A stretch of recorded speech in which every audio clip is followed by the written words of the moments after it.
اللهم صل على سيدنا محمد يا رب صل وسلم دائما ابدا على ایک بہت اچھا واقعہ سنانے جا رہا ہوں. یہ علماء بہت پسند کریں گے اور یہ ہمارے بچے بھی بہت خوش ہوں گے. آپ کو معلوم ہے حضرت ابو بکر صدیق، بولو ساتھ میں بولو، کون؟ یہ خلیفۃ المسلمین بن گئے، سارے مسلمانوں کے بادشاہ بنے. اچھا، ہمارے آقا تاجدار مدینہ بولو محمد رسول اللہ صلی اللہ علیہ وسلم کو پردہ فرما کے 8 دن ہوئے. یعنی ہمارے نبی صلی اللہ علیہ وسلم اللہ کے پاس پردہ فرما کے گئے، لیکن ہمارا عقیدہ ہے آج بھی ہمارے نبی اپنے روضہ مبارکہ میں زندہ ہے. بولو ہمارے نبی اپنی قبر مبارک روضہ مبارکہ میں، لیکن 8 دن ہوئے. اب سب لوگ غم میں بیٹھے ہوئے ہیں. اب سننا، حضرت ابو بکر رضی اللہ تعالیٰ عنہ بیٹھے، بڑا مجمع بیٹھا ہے. اتنے میں ایک بوڑھے آدمی آئے. بولو کون آئے؟ لیکن سفید داڑھی، سفید امامہ، بالکل سفید کپڑا، اور چہرے پر کچھ عجب رعب اور دبدبا. ہاتھ میں عصا، ڈنڈا، لکڑی ہاتھ میں آئے. اور آ کر کہا کہ آپ ابو بکر ہیں؟ حضرت ابو بکر رضی اللہ تعالیٰ عنہ نے فرمایا ہاں میں ہوں. کہا آپ خلیفۃ المسلمین ہیں؟ کہا میں خلیفۃ المسلمین ہوں. وہ کیا کہتے معلوم؟ میں یہودی عالم ہوں، میں یہودی ہوں اور کیا ہوں. اور کہا میں نے ایسے کپڑا چھپا کر یہاں پر آیا ہوں، اپنے چہرے کو چھپا کر آیا، ورنہ میں اگر میرا کپڑا کھول دیتا نا تو مدینے کے سارے یہودی ابھی جمع ہو جاتے. کیونکہ سب کو معلوم ہے میں بہترین جاننے والا، میں بہترین بولنے والا، میں بہترین تقریر کرنے والا، لیکن میں نے اپنے چہرے پر یوں پردہ رکھا اور آپ کے پاس آیا ہوں. اور پھر کیا کہا معلوم؟ ابو بکر آپ کے پاس نہیں آیا، میں تو محمد کے پاس آیا تھا. بولو صلی اللہ علیہ وسلم. اور بہت دور سے آیا تھا وہ، تو یہاں کی خبر ملی کہ وہ اللہ کو پیارے ہو گئے اور آپ خلیفۃ المسلمین بنے ہیں، تو میں آپ کے پاس آیا ہوں. پھر اس بوڑھے یہودی عالم نے کیا کہا؟ میں خالی ہاتھ آیا ہوں، 10 سوالات پوچھوں گا. کتنے سوالات؟ اگر آپ نے جواب دے دیا خالی ہاتھ آیا ہوں، ایمان کی دولت لے کے جاؤں گا. اور اگر آپ نے 10 سوالات کے جوابات نہیں دیے، خالی ہاتھ آیا، خالی ہاتھ جاؤں گا اور باہر جا کر اپنا چہرہ کھول دوں گا. آپ خود دیکھو گے سارے مدینے کے یہودی میرے پیچھے آ جائیں گے. تو حضرت ابو بکر نے فرمایا آپ کے 10 سوالات کون سے، وہ تو پہلے معلوم ہونا چاہیے. اب سننا، آپ لوگ میرا ساتھ دو گے انشاءاللہ. وہ یہودی عالم کھڑے، سفید امامہ ہے، سفید کپڑا ہے، کہتے میرے 10 سوالات یہ ہے. وہ 1 بتا دو جس کا 2 نہیں، وہ 2 بتا دو جس کا 3 نہیں، وہ 3 بتا دو جس کا 4 نہیں، وہ 4 بتا دو جس کا 5 نہیں، وہ 5 بتا دو جس کا 6 نہیں، وہ 6 بتا دو جس کا 7 نہیں، وہ 7 بتا دو جس کا 8 نہیں، وہ 8 بتا دو جس کا 9 نہیں، وہ 9 بتا دو جس کا 10 نہیں، اور آخر میں وہ 10 بتا دو جس کا 11 نہیں. حضرت ابو بکر رضی اللہ تعالیٰ عنہ نے یوں پورے مجمع میں دیکھا کہ شاید کوئی جواب دینے کو تیار ہو، لیکن کوئی جواب دینے کو تیار.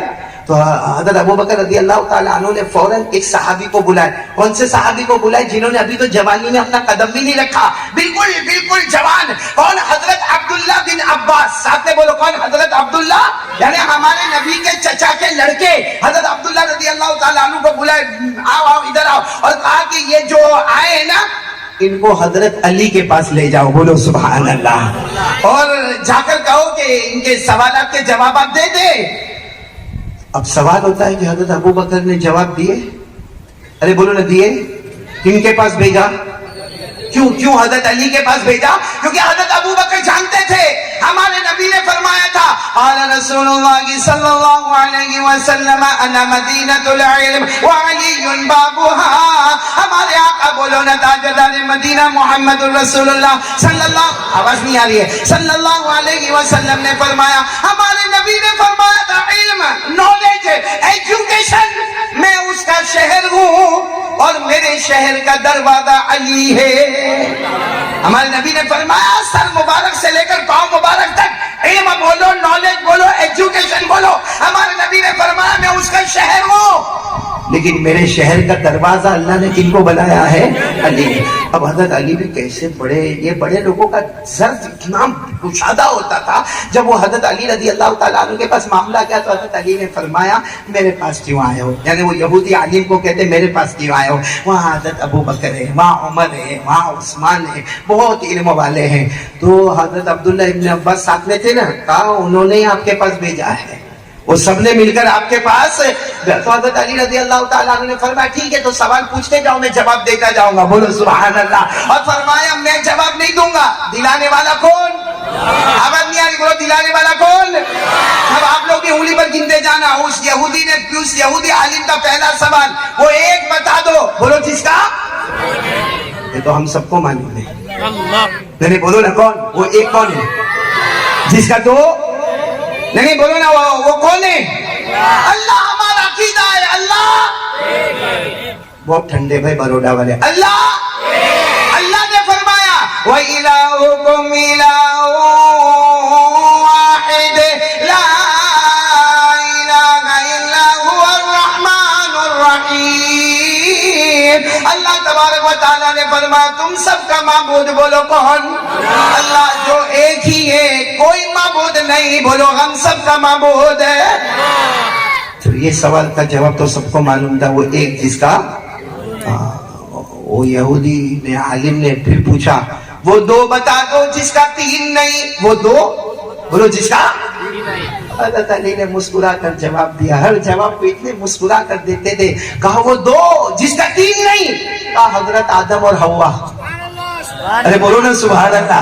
کیونکہ حضرت آدم اور حوا کا جو کریشن ہوا ہے وہ جیسے پیدا ہوئے کوئی بھی ایسا پیدا نہیں ہوا. ایسا کوئی تیسرا ہے ہی نہیں. کیونکہ حضرت آدم کے ابا کون، امی کون، خاندان کون؟ کوئی نہیں. وہ تو اللہ تبارک و تعالیٰ نے حضرت آدم کے جسم مبارک کو تیار کیا، اللہ نے روح ڈالی، حضرت آدم زندہ ہو گئے. بولو سبحان اللہ. اور پھر حضرت آدم کی بائیں پسلی سے اللہ نے حضرت حوا کو پیدا کیا. تو یہ دو جس طرح پیدا ہوئے، جس طرح کریشن ہوا، ایسا کوئی تیسرا. ارے بولو نا ایسا کوئی تیسرا. حضرت آدم اللہ کے روح ڈالنے سے پیدا ہو گئے، حضرت حوا حضرت آدم کی بائیں پسلی سے پیدا ہو گئی. اللہ نے فرمایا فَإِذَا سَوَّيْتُهُ وَنَفَخْتُ فِيهِ مِن رُوحِي. اللہ تبارک و تعالیٰ فرماتے میں نے حضرت آدم کے جسم مبارک کو تیار کیا اور میں نے روح ڈالی تو حضرت آدم زندہ ہو گئے. تو وہ دو جس کا تین نہیں، وہ آدم اور حوا. بولو ان کا تین. تو وہ تین بتاؤ جس کا ایسا آہستہ آہستہ بولو گے. ہاں یہی بولیں گے. تم سے ویسے ہی بیٹھے رہو. ارے مولانا عمران صاحب یہ مفتی میں کیا ہوا ہے بروڈا میں؟ ہاں 4 سال ہو گئے. میں نے وہی کا روٹین چینج ہو گیا. یعنی پہلے بھی بروڈا والوں کے بارے میں مشہور بیوی سے ڈرتے تھے، آج اور زیادہ اپنا سبق سنا رہے. قاری جواد صاحب بھی آئے ماشاءاللہ. آپ پہلے آتے تو آپ کا قرآن میں سنتا نا. میں قاری جواد کے قرآن کا بہت فین ہوں. ان کا قرآن سننے کے لیے میں تڑپتا رہتا ہوں ماشاءاللہ. قاری جواد آپ کا بھی وہی حال ہے گھر میں؟ وہ مفتی صاحب ایک بات سناؤ، تم بروڈا والے خوش ہو جاؤ گے. وہ میاں بیوی میں جھگڑے ہوتے، وہ بولے جن کی سیٹی بھی شروع نہیں ہوئی. ارے بروڈا والوں میاں بیوی میں جھگڑے ہوتے. اب میرے کو اچھا لگا. ایک تم لوگ مت بولو، وہی بول رہے کیا مولانا ہے. آپ کی شادی ہوئی ہے؟ یہ بہت ہنس رہا ہے. کسی کی ہنسی بتاتی کہ وہ میرے جیسا دکھی ہے. تو مفتی عمران صاحب میں یہ سنا رہا تھا ایک میاں بیوی میں جھگڑا ہوا. جلدی ٹائم کم ہے نا. ایک میاں بیوی میں جھگڑا ہوا نا تو بیوی نے اب شوہر جو گالیوں پہ گالیاں دیتا، ہمارے یہاں تو بہت زبردست 10-10 کلو کی گالی ہوتی ماں کی اور بہن کی. اب وہ شوہر اتنی گالیوں پہ گالی دیتا، بیوی نے کیا کہا معلوم؟ ہاں جب پیار محبت کے ساتھ میرے ساتھ بات کرتے ہو تو میرے کو رانی بولتے ہو، اور ابھی غصے ہو گئے تو میرے کو گالی دیتے ہو. تم نے بولا بیوی کو رانی؟ بولنا نہیں. مفتی صاحب کبھی راجا بننے کب دیا؟ یہ دیکھو بیٹھے سا غلام. تو بیوی نے بہت اچھا کہا کہ جب پیار محبت کے میدان میں آتے ہو تو میرے کو رانی رانی رانی رانی یعنی کوئین. اور ابھی اتنی خراب میرے کو گالی دیتے ہو. تو شوہر تو غصے میں تھا نا, کہا میں نے آج تک تیرے کو رانی بولا ہی نہیں. اس نے کہا میرے پاس پروف ہے, آپ نے میرے کو رانی کئی مرتبہ بولا. اور شوہر تو غصے میں تھا, میں رانی نہیں بولا, میں تیرے کو نوکرانی بولا. وہ لمبا پڑتا تھا نا تو میں آدھے میں کام چلا. نوکرانی بولنے میں لمبا پڑتا تو رانی بولے, باقی تو کوئی رانی وانی نہیں, نوکرانی ہے. اور وہ عورت بروڑا کی تھی. یہ کون سا محلہ ہے؟ پانی گیٹ کی تھی. ہو سکتا ہے اسماعیل ساسو کے گھر میں ہی ہو. 20 سال کے بعد کھانا کھلایا بھائی. وہ عورت بروڑا کی تھی. کہا اچھا آپ میرے کو نوکرانی کہتے ہو؟ وہ تو نوکرانی لمبا پڑتا تو میرے کو رانی کہتے ہو. اسے کہا ہاں اسی بات ہے. تو کہا سنو, میں تم کو جانو جانو کہتی ہوں نا. تو شوہر تو غصے میں تھا, ہاں معلوم ہے تم میرے کو جانو جانو بولتی ہو. کہا جانو نہیں بولتی, جانور. اور لانگ پڑتا تو شارٹ میں کام چلا دیتی. میں نے توا گرم کرنے کی کوشش کی ہے, شاید روٹی پک جائے. کتنے سوالات پہ ہم کو جانا ہے؟ 10. وہ پہلا سوال, وہ ایک بتاؤ جس کا 2 نہیں, کون؟ وہ 2 بتاؤ جس کا 3 نہیں, بولو کون؟ حضرت آدم اور حضرت حوا. اب وہ سوال کرنے والے نے کہا وہ 3 بتاؤ جس کا. حضرت علی نے فرمایا وہ 3 بتاؤں گا لیکن ہمارا عقیدہ نہیں. 3 بتاؤں گا لیکن وہ ہمارا عقیدہ نہیں. وہ عیسائی لوگوں کا عقیدہ ہے کہ انہوں نے 3 خدا مانے ہیں, چوتھا نہیں مانا ہے. ہم نے تو کتنے مانا؟ وہ عیسائیوں نے کتنے مانے؟ 3. اور اگر ہم 3 مانے تو ایمان کے باہر ہو جائے.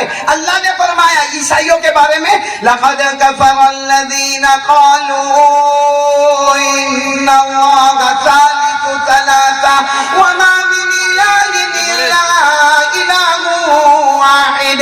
تو حضرت علی نے وہ بھی جواب دے دیا. وہ 3 کون؟ وہ عیسائیوں کے 3 خدا ہے, وہاں چوتھا. اب سوال آیا, وہ 4 جس کا 5 نہیں, بولو نا وہ 4 جس کا 5. حضرت علی نے اتنا پیارا جواب دیا, آسمان سے اترنے والی بڑی بڑی 4 کتابیں ہیں, 5 کتابیں نہیں. بولو سبحان اللہ. آسمان سے اترنے والی بڑی بڑی پورا مجمع بولے گا کتنی کتابیں ہیں؟ اور 5ویں آئے گی نہیں. حضرت موسیٰ علیہ السلام پر نمبر 1 تورات, حضرت داؤد علیہ السلام پر زبور, حضرت عیسیٰ علیہ السلام پر انجیل, اور ہمارے آقا تاجدار مدینہ محمد رسول اللہ صلی اللہ علیہ وسلم پر قرآن. تو حضرت علی نے جواب دیا وہ 4 جس کا 5 نہیں, وہ 4 آسمان کی بڑی بڑی کتابیں ہیں جو قیامت تک 4 ہی رہنے والی ہے, 5 ہونے والی نہیں. تو اس نے وہ جو سوال کرنے والے تھے نا, انہوں نے کہا وہ 5 بتا دو جس کا 6 نہیں. تو حضرت علی نے مسکرا کر فرمایا وہ ہماری شریعت میں نماز 5 ہے, قیامت تک 6 ہونے والی نہیں. بھائی بولو نا نمازیں کتنی ہے؟ پورا مجمع بولے کتنی ہے؟ 5, فجر, ظہر, عصر, مغرب. 6ٹھی نماز ہے. اللہ نے فرمایا وَسَبِّحْ بِحَمْدِ رَبِّكَ قَبْلَ طُلُوعِ الشَّمْسِ وَقَبْلَ الْغُرُوبِ وَمِنَ اللَّيْلِ فَسَبِّحْهُ وَأَدْبَارَ السُّجُودِ. اللہ تبارک و تعالیٰ نے فرمایا 5 نمازیں ہونے والی, قیامت تک 6 نمازیں ہونے والی. تو وہ 1 جس کا 2 نہیں, وہ 2 جس کا 3 نہیں, وہ 3 جس کا 4 نہیں, وہ 4 جس کا 5 نہیں, وہ 5 بھی آ گیا, 5 نمازیں جس کا 6 ہے. اب وہ عالم نے کہا وہ 6 بتاؤ جس کا 7. ارے وہ 6 بتاؤ. حضرت علی نے فرمایا ارے ہمارے قرآن میں لکھا ہے اللہ نے جب آسمانوں کو اور زمینوں کو پیدا کیا تو 6 دن لگے, 7واں دن نہیں لگا. کتنے دن لگے؟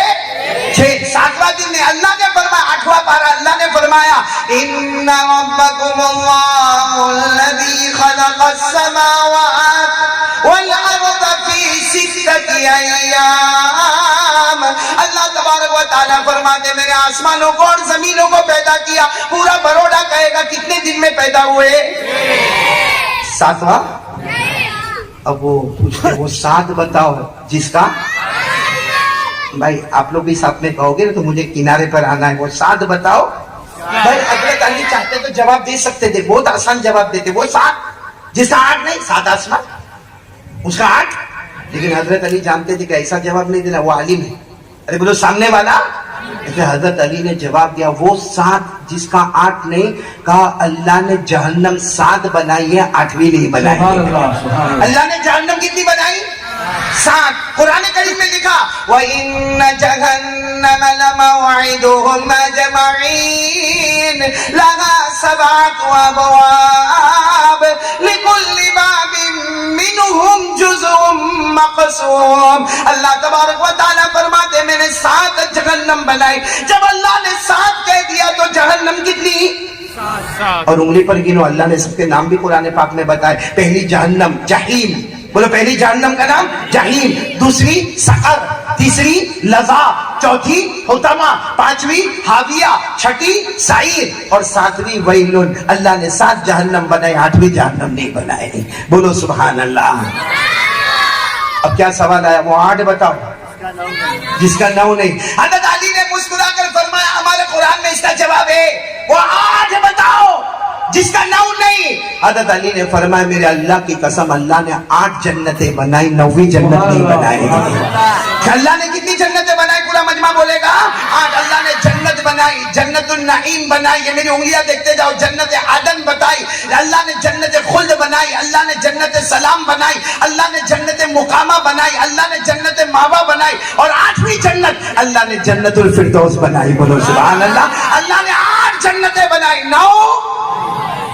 اب وہ کنارہ آ رہا ہے, کہتے وہ 9 بتا دو. اب اتنے سب تو بتا دیا آپ نے, اب وہ 9 بتا دو جس کا 10 ہے.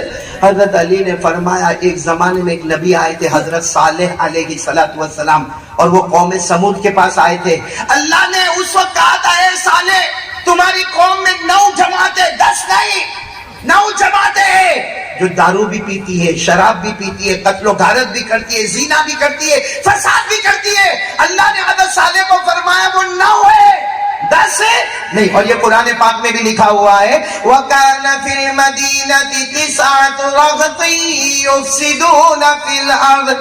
عربی لوگ جانتے 9 یعنی 9. وَكَانَ فِي الْمَدِينَةِ 9 رَهْطٍ يُفْسِدُونَ فِي الْأَرْضِ وَلَا يُصْلِحُونَ. اللہ فرماتے میرے پیارے نبی حضرت صالح علیہ السلام تمہاری قوم میں فساد کرنے والی جماعتیں کتنی ہیں؟ اب آخری سوال رہ گیا, وہ 10 بتا دو جس کا. حضرت علی کی آنکھوں میں آنسو آ گئے. کیوں آنسو آ گئے؟ کیونکہ بہت بڑے کرم کی بات تھی. کہا تم نے ایسا سوال پوچھا کہ وہ 10 بتا دو جس کا 11 نہیں, تو سن لو وہ رمضان کی آخری 10 راتیں ہیں, ان راتوں کی طرح کوئی 11ویں رات نہیں ہے.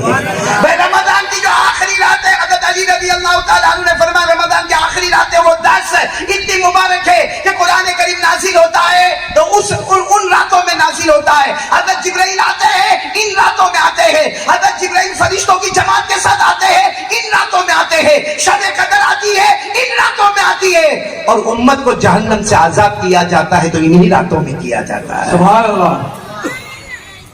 سب سوال کے جواب ہو گئے نا. سامنے وہ جو عالم تھے نا, علی خالی ہاتھ آیا, اب خالی ہاتھ نہیں جاؤں گا, ہاتھ بڑھا دو. ابھی حضرت علی ہاتھ بڑھانے گئے کہ پیچھے دیکھا کہ ابو بکر بھی کھڑے, عمر بھی کھڑے, عثمان بھی کھڑے, وہ سارا مجمع کے کھڑا. حضرت علی نے فرمایا ابو بکر کے ہاتھ پر ایمان قبول کر لو, اور پورے مجمع میں آواز آئی اشہد ان لا الہ الا اللہ واشہد ان محمد رسول اللہ. میرے پیاروں میں کہتا ہوں جب علم کے دروازے حضرت علی کا یہ حال ہے تو پیارے نبی جو علم کے شہر تھے ان کا نالج کہاں سے کہاں تک ہوگا. لیکن مجھے ایک بات آپ کو بتانی ہے, حضرت علی نے جو 10 سوال کے جوابات دیے, اگر حضرت علی نے نہ دیے ہوتے اور ہم تک نہ پہنچے ہوتے تو قاری احمد علی نہیں دے سکتا. یہاں کوئی عالم بولو, یہ تو ہم کو تو حضرت علی نے 10 جوابات کیسے دے دیے کہ 1 2 نہیں 2 3 نہیں 3 4 نہیں 4 5 نہیں 5 6. یہ حضرت علی رضی اللہ تعالیٰ عنہ نے ایسے جوابات ایسے پھٹافٹ کیوں دیے؟ کیونکہ حضرت علی کی نظر تھی قرآن پر. حضرت علی کی نظر تھی, آواز نہیں آ رہی ہے, حضرت علی کی نظر تھی